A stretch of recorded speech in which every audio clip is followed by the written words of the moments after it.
Class 9 math का second chapter है polynomial exercise number 2.4। Question number second है, हमें फैक्टर थ्योरम का हमें यूज़ करना है एंड जी अपॉन एक्स जो है ना फैक्टर पी ऑफ एक्स का हमें बताना है। तो सबसे पहले क्या है, जी अपॉन एक्स की वैल्यू हमें पुट करना है। एक्स प्लस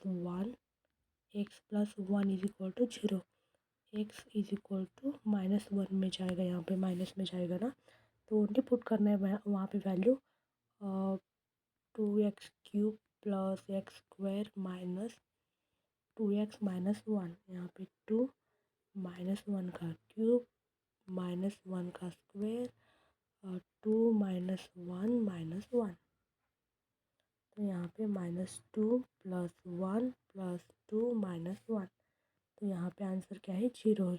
इट मीन कि जी अपॉन एक्स जो है ना ये फैक्टर है पी अपॉन एक्स का।